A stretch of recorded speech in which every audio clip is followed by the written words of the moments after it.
അങ്ങനെ പരസ്പരം അത് കൊടുത്തും വാങ്ങുകയും ചെയ്തു. ഇത് വല്ലാത്ത ഒരു അനുഭവം തന്നെയായിരുന്നു. നല്ല സന്തോഷം. പിന്നീട് ഏതോ ഒരു ശക്തി എൻ്റെ കണ്ണുകളെ തുറക്കാൻ പ്രേരിപ്പിച്ചു. ഞാൻ കണ്ണുകൾ തുറന്നതും അപ്പോൾ തന്നെ അവരും തുറന്നു. ഞങ്ങൾ ഒരേ സമയം വേർപെടുത്തി. അവർ എന്നെ നോക്കി പുഞ്ചിരിച്ചു. ആ ചിരി കണ്ട് ഞാനും ഒന്ന് ചിരിച്ചു. പിന്നെ ചോദിച്ചു, അമ്മേ, എന്തേ? ഒരു പുഞ്ചിരിയാലെ തന്നെ അവർ എന്നെ നോക്കി. ഞാൻ ചോദിച്ചു, അമ്മ ഇപ്പോൾ എനിക്ക് സമ്മാനം തന്നല്ലോ, പിന്നെന്താ അവിടെ വെച്ച് എനിക്ക് സമ്മാനം തരാഞ്ഞത്? പിന്നെ എന്നോട് മിണ്ടിയതുമില്ലല്ലോ. ഞാനത് ചോദിച്ചപ്പോൾ അമ്മ ആദ്യം ഒന്നും പറഞ്ഞില്ല. പിന്നെ ഞാൻ ചോദിക്കാതെ തന്നെ എന്നെ വിളിച്ചുകൊണ്ട് പറഞ്ഞു, ഡാ, നിനക്കറിയാമോ, ആദ്യമായിട്ട് എനിക്ക് ഒരാൾ ഇതുപോലെ സമ്മാനം തരുന്നത്. അതും പറഞ്ഞ് അവർ പെട്ടെന്ന് മുഖവും താഴ്ത്തി അങ്ങനെ ഇരുന്നു. അത് കേട്ടപ്പോൾ ഞാൻ മനസ്സിലോർത്തു, അമ്മ പറയുന്നത് എനിക്ക് വിശ്വസിക്കാനാവുന്നില്ലല്ലോ. ഇതുപോലുള്ള ഒരു നല്ല മത്സരാർത്ഥിക്ക്, കഴിവുള്ള ഒരു മത്സരാർത്ഥിക്ക് ആരും സമ്മാനം കൊടുത്തില്ലെന്നോ? അല്ല, അതിനൊക്കെ അധികാരമുള്ള ഒരാൾ ഹാളിലിരുന്ന് ഉറങ്ങുന്നുണ്ടല്ലോ, അങ്ങേരും സമ്മാനം കൊടുത്തില്ലേ? ഇത്രയും കഴിവും മിടുക്കമുള്ള ഒരു മത്സരാർത്ഥിക്ക് ഇതുവരെ സമ്മാനം കൊടുത്തില്ല എന്നൊക്കെ കേൾക്കുമ്പോൾ ആകെ ഒരു അമ്പരപ്പ് എന്നിലൂടെ കടന്നു പോയി. അപ്പോൾ വെറുതെയല്ല അങ്ങേര് ഒന്നിനോടും ഒരു താല്പര്യമില്ലാത്ത പോലെ എപ്പോഴും വീട്ടിലോട്ട് വന്നാൽ ഇങ്ങനെ ഉറങ്ങുന്നത്. അങ്ങേരെക്കുറിച്ച് ഓർത്തപ്പോൾ ഒരു നിമിഷം എനിക്ക് പുച്ഛം തോന്നി. പിന്നെ ഒരു കാര്യത്തിൽ എനിക്ക് സന്തോഷവും തോന്നി. അങ്ങേര് കൊടുക്കാത്ത സമ്മാനമൊക്കെ ഇനി എനിക്ക് ഇവർക്ക് നൽകാനാകുമല്ലോ. അത് ഇവർക്ക് നല്ല സന്തോഷവും ഒരു പ്രചോദനമാവുകയും ചെയ്യും. അതൊക്കെ ചിന്തിച്ചപ്പോൾ എന്നിൽ ഒരു ചിരി വിടർന്നു. എങ്കിലും എൻ്റെ ചിന്തകൾ ഞാൻ താൽക്കാലികമായി നിർത്തിവെച്ച് അവരോട് ചോദിച്ചു, ഇതുവരെ സമ്മാനമൊന്നും തന്നില്ലെന്നാണോ? അത് കേട്ടപ്പോൾ അവർ എന്നെ നോക്കി വിഷമത്തോടെ പറഞ്ഞു, അത് അങ്ങേര് വരുന്ന ദിവസങ്ങളിൽ നല്ലോണം കഴിച്ചിട്ട് പിന്നെ മറ്റേ അതും വലിച്ചിട്ട് വരും. അപ്പോൾ അങ്ങേര് അടുത്ത് വരുമ്പോൾ എനിക്ക് എന്തോ പോലെ തോന്നും. അതിൻ്റെ ഗന്ധമൊക്കെ എനിക്ക് വല്ലാതാവും. അപ്പോൾ ഞാൻ മാറും. പിന്നെ അങ്ങേര് കിടന്നുറങ്ങും. എങ്കിലും എനിക്ക് അതിനോടൊക്കെ ഇതുണ്ടായിരുന്നു. പക്ഷേ അങ്ങേര് അതൊന്നും ഉപേക്ഷിക്കുന്നില്ലല്ലോ. അതുകൊണ്ട് ആ ആഗ്രഹമൊക്കെ ഞാൻ അന്നേ ഉപേക്ഷിച്ചതാണ്. ഇപ്പോൾ അങ്ങേർക്ക് ഇതിനോടൊന്നും ഒട്ടും താല്പര്യമില്ലാത്ത പോലെയാ എന്നോട് പെരുമാറുന്നേ. പിന്നീട് അങ്ങേര് ഇതിനായി വന്നിട്ടുമില്ല, ഞാൻ സമ്മതിച്ചിട്ടുമില്ല. അപ്പോൾ കുറേ കാലങ്ങൾക്ക് ശേഷമാണ് നീ ഇപ്പോൾ ഇങ്ങനെ വന്ന് സമ്മാനം തരുന്നത്. അപ്പോൾ ഞാൻ പെട്ടെന്ന് വല്ലാതായിപ്പോയി. വിശ്വസിക്കാനായിരുന്നില്ല എനിക്ക് ആദ്യം.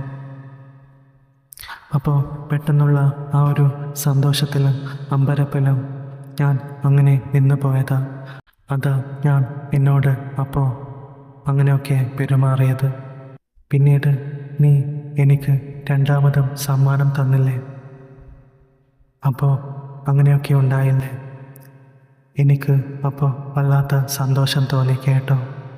അപ്പോൾ നിൻ്റേതുപോലെ തന്നെ എനിക്കും അങ്ങനെയൊക്കെ പ്രവർത്തിക്കാൻ തോന്നി. പെട്ടെന്നാണ് എൻ്റെ മനസ്സിൽ ഒരു ചിന്ത വന്നത്, ഒരു വിഷമം. ഞാൻ ഒരു കുസൃതിയോടെ ചോദിച്ചു, അമ്മയ്ക്ക് ഇപ്പോൾ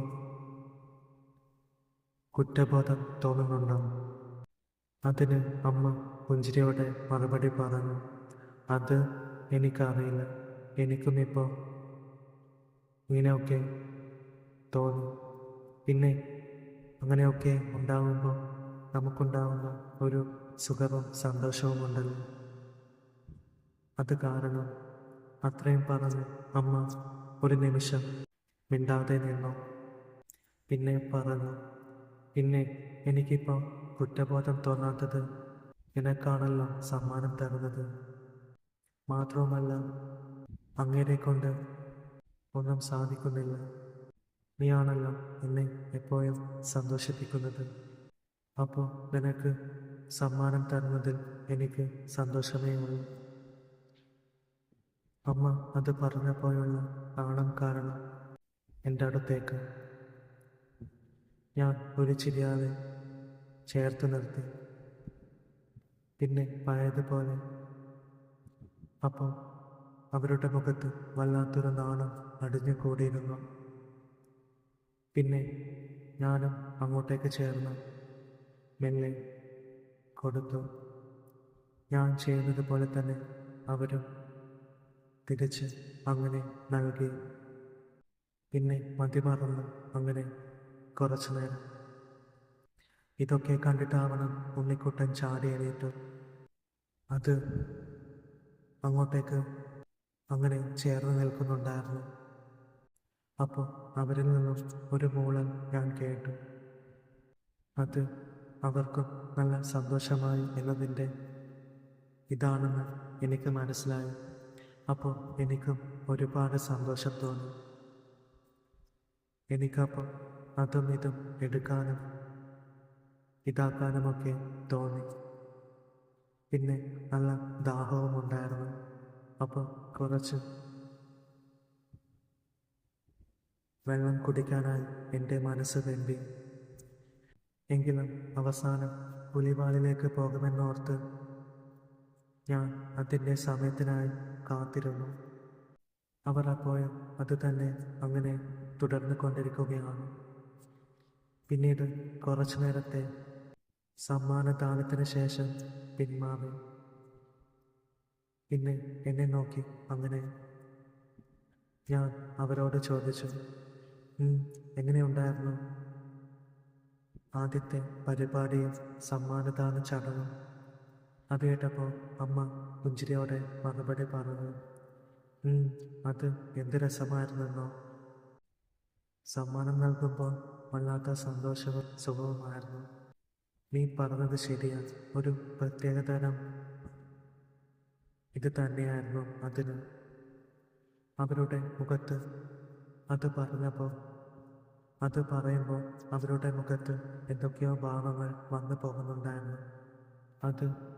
അതാണോ സന്തോഷമാണോ പുതിയ അനുഭവം കാരണമുണ്ടായ ഭാവമാണോ എന്നൊന്നും അറിയില്ല. പെട്ടെന്ന് അവർ എന്നെ നോക്കി വിളിച്ചു. ഞാൻ എൻ്റെ എന്ന അർത്ഥത്തിൽ മോളെ. അവർ പറഞ്ഞു, അമ്മ ഒരു കാര്യം ചോദിച്ചാൽ മോൻ സത്യം പറയുമോ? ഞാൻ അതെ എന്ന അർത്ഥത്തിൽ തല കുലുക്കി മോളെ. അവർ പറഞ്ഞു, നീ കാണുന്നത് അങ്ങനെ ഒരു രീതിയിലാണോ അതോ വേറെന്തെങ്കിലും രീതിയിലാണോ? അവർ ചോദിച്ചത് ഒരു കുഴപ്പം പിടിച്ച ചോദ്യമാണെന്ന് എനിക്ക് മനസ്സിലായി. ഇതിൻ്റെ യഥാർത്ഥ ഉത്തരം പറഞ്ഞാൽ എന്താണുണ്ടാവുക എന്ന് എനിക്ക് പോലും വലിയ നിശ്ചയമില്ലായിരുന്നു. ഇനി അവർക്ക് ഞാൻ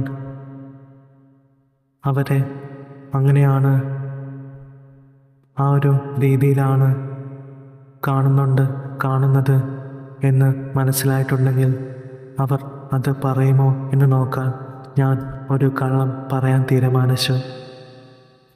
ഞാൻ അങ്ങനെ ചോദിച്ചാൽ അങ്ങനെയൊന്നുമില്ല, ഞാൻ സാധാരണ പോലെ തന്നെയാണ് കാണുന്നത്. ഞാൻ സാധാരണ പറയുന്ന പോലെ പറഞ്ഞൊപ്പിച്ചു. ഞാൻ കള്ളം പറയുന്നതാണെന്ന് അമ്മ മനസ്സിലാക്കിക്കൊണ്ട് തന്നെ പറഞ്ഞു, കള്ളം പറയല്ലേ. നീ അങ്ങനെയൊരു ഇതിൽ കാണാഞ്ഞിട്ടാണോ അതൊക്കെ അങ്ങ് എണീറ്റ് വന്ന് ഇവിടെ ചേർന്ന് നിന്നത്? ഇപ്പോഴും ഇത് ചേർന്ന് നിൽക്കുന്നുണ്ടല്ലോ. അപ്പോഴാണ് എനിക്ക് ആ അബദ്ധം മനസ്സിലായത്.